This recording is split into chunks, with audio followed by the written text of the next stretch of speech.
نعرفوا شنو هما الاسباب اللي بدات فيها المشكل ما بين فرنسا والمغرب، وغادي نعرفوا علاش فرنسا عيطات شنو قريحه كلب الحراسه، وعلاش ما عيطاش لدبون، وشنو هما الاسلحه اللي كانت باغا تشري الجزائر من عند روسيا وما صدقاش الصفقه، والسلاح اللي خدات روسيا من عند ايران باش تحارب به حلف الناتو، تحارب به اوكرانيا.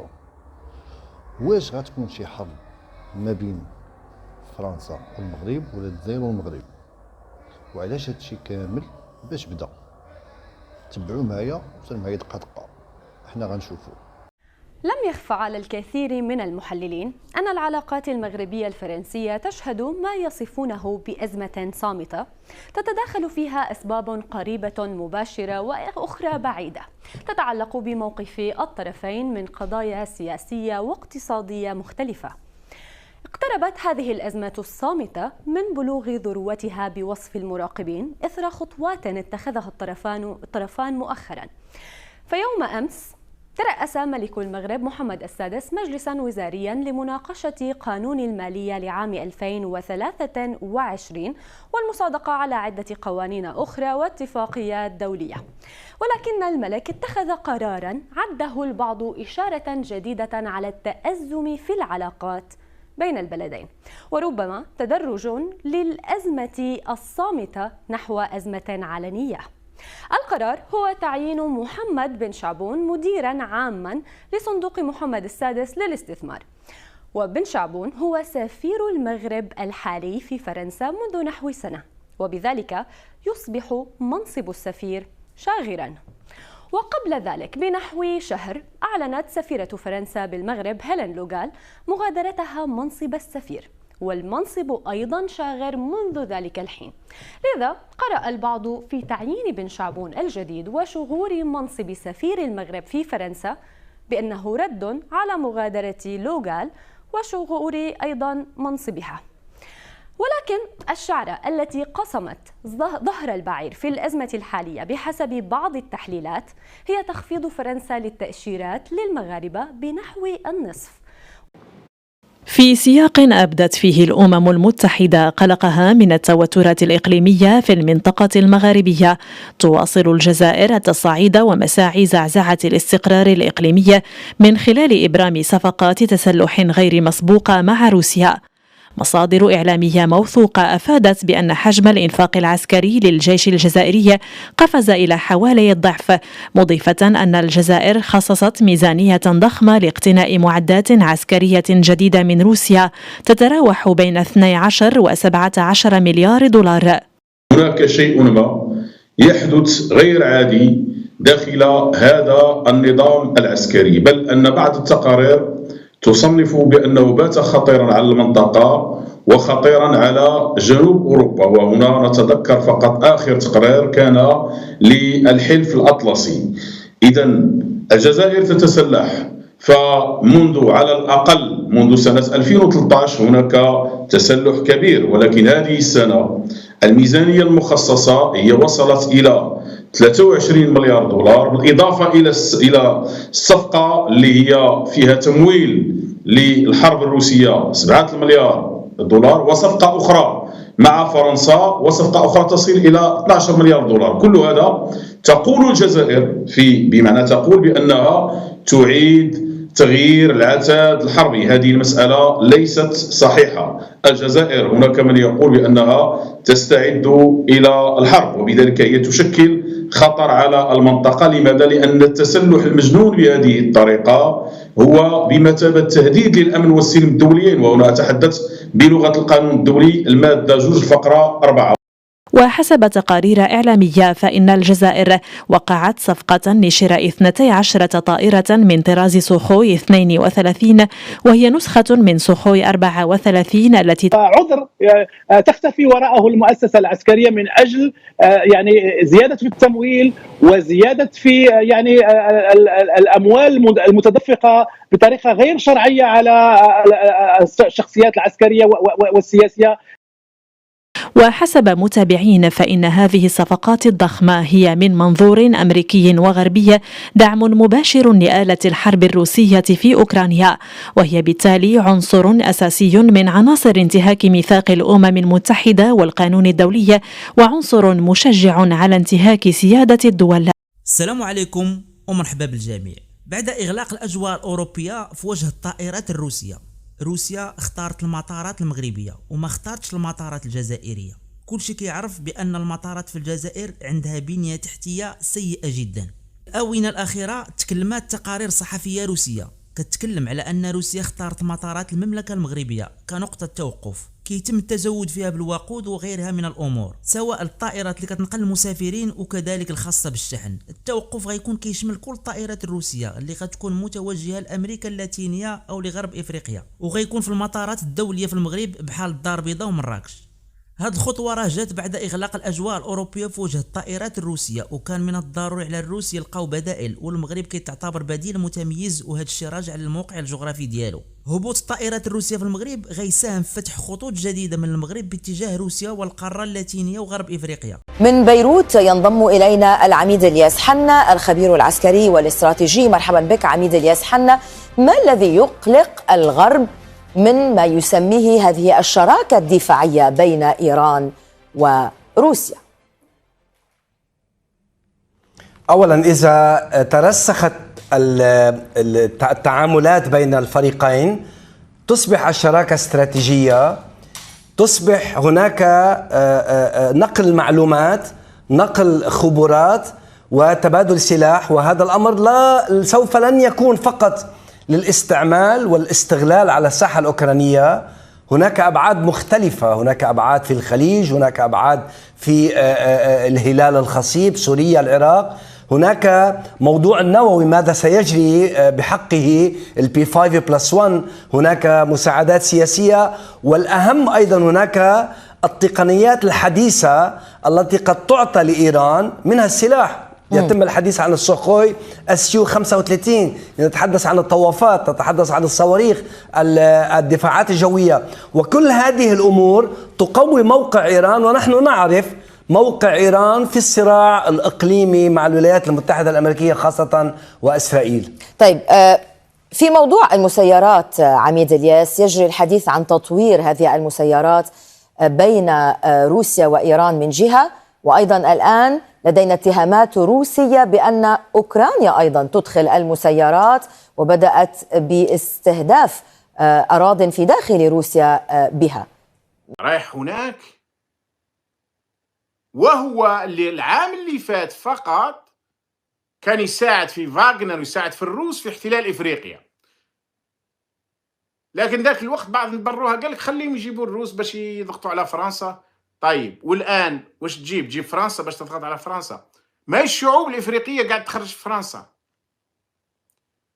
الماليين طردوا فرنسا من مالي وخرجت مظاهرات، والحكم الراهن في مالي يقول باللي ما فيش عودة لفرنسا، وقال لك أنها كانت تلعب لعبة قذرة، وأنها كانت تقول أنها تقتل الجهاديين ومن جهة أخرى تعطيهم السلاح، أو هكذا يقولوا الماليين.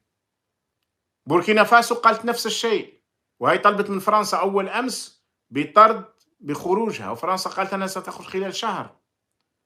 في غينيا، في ليبيا طرد الأتراك، طردوا الفرنسيس. في السنتر أفريك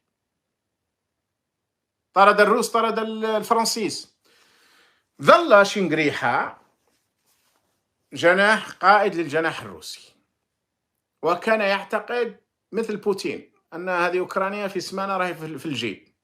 جات سمانة بعد سمانة، شهر بعد شهر، أنا داخلين في العام في الشهر 12 وقريب ندخلوا العام الثاني وبوتين يغرق في أوكرانيا. وأنا كنت قلت قبل أشهر، قلت حرب أوكرانيا ستلعب دور كبير في التغييرات عندنا في الأجنحة وفي علاقات العسكر مع الخارج ومع الداخل إلى آخره.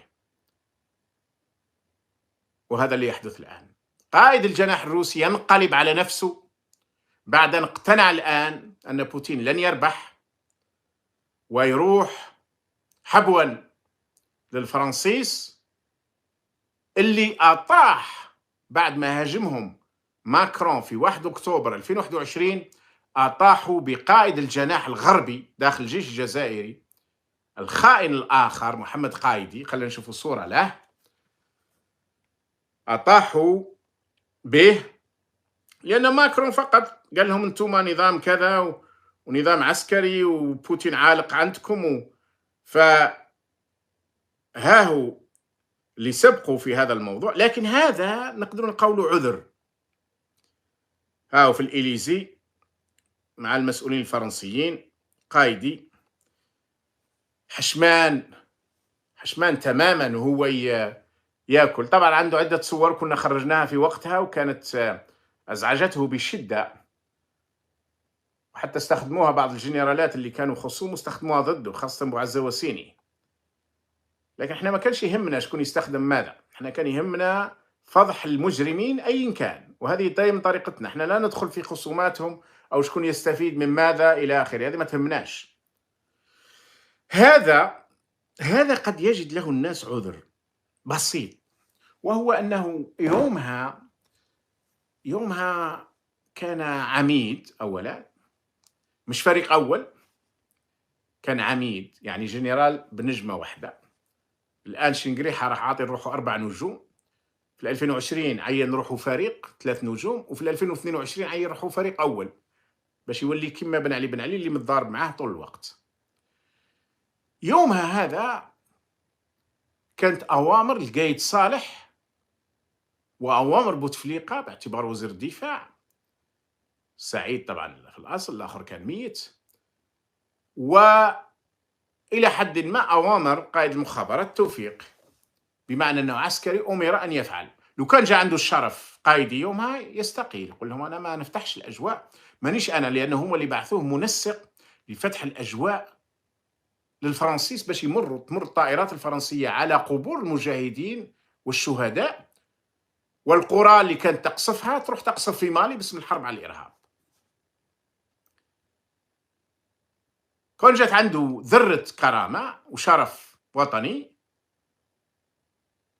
تكلموش على أشياء أخرى غير في شرف وطني، يقول لا أنا أستقيل، ما نديرش هذه الخدمة، نروح نفتح الجزائر، أجواء الجزائر للطائرات الفرنسية اللي كانت تقتل في أبائنا وفي أجدادنا وفي أمهاتنا لا، لن أفعل ذلك. لكن راح فعل لأنهم يصبحون عبيد، يولوا عبيد يؤمرون فينفذون ولو كان على أمهاتهم ولا أبائهم. واحد قال لي مرة، كانوا يقولوا لي منهم، كانوا يقول اطلق الرصاص على يماك نطلقها. قلت له الله يبارك على التربية، استطيع على يماه. قال لي كانوا يقولوا يطلق الرصاص على يماه نطلق الرصاص عليه. قلت له الله يبارك، هذه تربية ولا بطل؟ يماك جابت 7 بحيث يجي راجل مثلك فقط لأنه عنده قراد أكثر منك يقول لك تطلق الرصاص على يماك، تطلق الرصاص على يماك. نعم التربية. فهذا أيضا لو كان جات عنده ذرة كرامة، لكن من بعد لما صرا كما تعرفوا ماكرون هاجمهم أطاحوا به وعقبوه الاستجوابات لكن شفعوا له الأمريكيين، دخلوا فيما بعد قالوا لهم ما تروحوش بعيد. وما زال راهو في الريزيرف، قايدين راه في لا ريزيرف وما زال يرجع إلى بقات هذه العصابات، وربما كي يرجع يكونوا أطاحوا بشنقريحة ولا راح يطيحوا به. عموما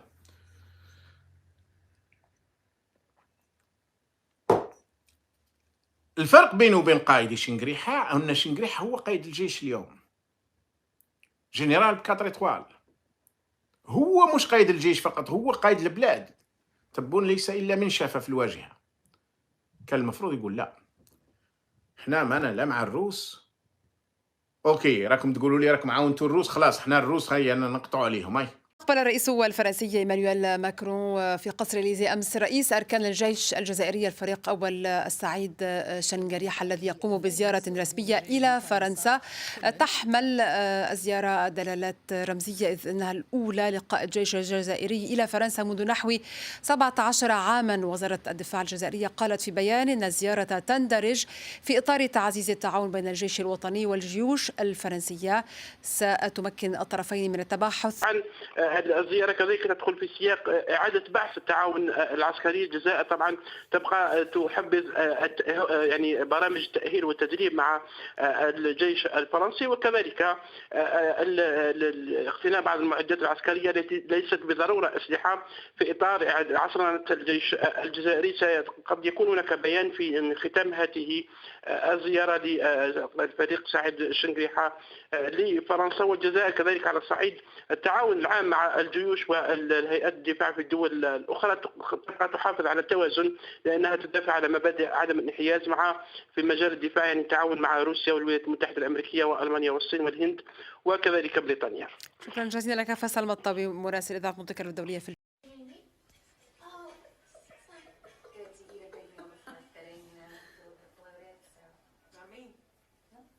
استقبل السيد الفريق أول سعيد شنقريحة رئيس أركان الجيش الوطني الشعبي بالمدرسة العسكرية بباريس من طرف السيد الفريق أول تيري بورخارد رئيس أركان الجيوش الفرنسية. المغرب يوقع اتفاق كبير مع الهند، هذه تفاصيله. وقعت مجموعة المكتب الشريف للفوسفات اتفاقا مع حكومة الهند سازود من خلال مجموعة OCP نيو دلهي ب1.7 مليون طن متر من الأسمدة الفوسفاتية خلال الأشهر 12 المقبلة. وحسب بلاغ صحفي لمجموعة المكتب الشريف للفوسفات يوم الأحد 22 يناير الجاري، فإن توقيع هذه المذكرات بمثابة التزام من أجل شراكة استراتيجية تهدف إلى تقوية الأمن الغذائي والعمل من أجل فلاحة مبتكرة ومستدامة. وجرى توقيع الاتفاقيات أمس السبت بين مسؤولي المجموعة المغربية يتقدم مصطفى التراب الرئيس المدير العام وعدد من المسؤولين من القطاعين الخاص والعمومي في الهند بحضور منسوخ ماندافيا وزير الصحة والمنتجات الكيماوية والأسمدة الهندي والسفير الهندي لدى المغرب راجيش فيشناو. وبموجب مذكرات التفاهم هذه سيتم تزويد الهند ب700 ألف طن متر من السوبر فوسفات الثلاثي، وهو سماد يحتوي على أعلى نسبة من الفوسفات ويتواجد في الأسمدة الحبيبية الخالية من الأزوت ويمكن تكييفه وفقا للاحتياجات الخاصة للنباتات والتربة في الهند، ومليون طن من فوسفات الأمونيوم الثنائي لفائدة المزارعين الهنود. فرنسا تخرج ببلاغ عاجل وترد على المغرب بخصوص الصحراء المغربية. أكد باتريس باولي المكلف بالتواصل باللغة العربية في الخارجية الفرنسية أن المملكة المغربية تعرف جيدا موقف فرنسا من مغربية الصحراء، مشيرا إلى أن موقف باريس ثابت إزاء الملف، وذلك في رده على رئيس الحكومة عزيز أخنوش الذي طالب صراحة الجانب الفرنسي بالخروج من المنطقة الرمادية في موقفها من مغربية الصحراء. وفي حوار مع فرانس 24 أمس السبت قال باولي أن وزيرة الخارجية الفرنسية في آخر زيارة لها للمغرب أوضحت في مؤتمر صحفي مشترك مع رئيس الدبلوماسية المغربية ناصر بوريطة أن فرنسا لديها موقف حاسم وثابت من المبادرة المغربية للحكم الذاتي، كونه يشكل قاعدة جدية ذات مصداقية في اتجاه إيجاد حل متفق عليه. واعتبر المتحدث أن باريس على أساس موقفها الذي عبرت عنه أكثر من مرة تؤيد عودة المفاوضات بين الأطراف المعنية حتى تصل إلى حل عادل وواقعي، رافضا أن يكشف موعد زيارة الرئيس الفرنسي إيمانويل ماكرون.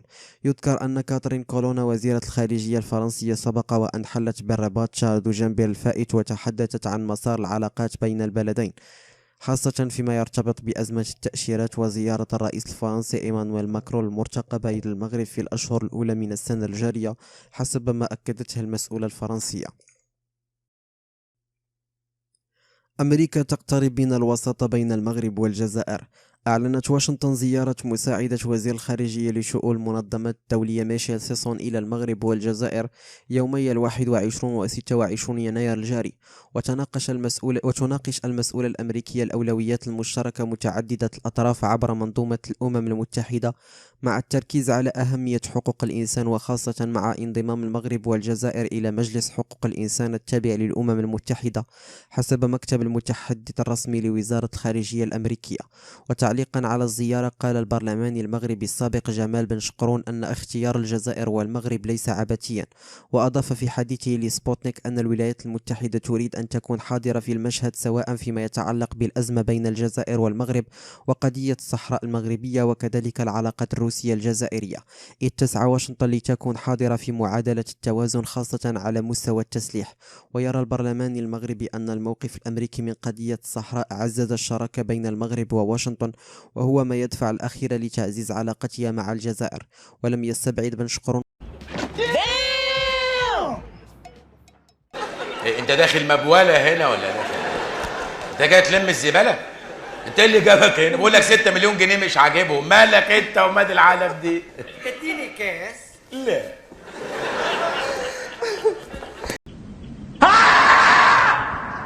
حرامي تمثل؟ والله المرة دي حرامي، اترقى شوية برئيس عصابة، اترقى اكتر برئيس جمهورية. يا نهار ازرق. عاش الرئيس، قلت ازرق. عاش الزعيم الحلو الجدع ابو عيون جريئة. انت مين يا صايع يا صاروخ عشان تعمل رئيس الجمهورية؟ سيادتك مش اقعد وانا بكلمك. انا هعمل كده وانت اختار ساعتها.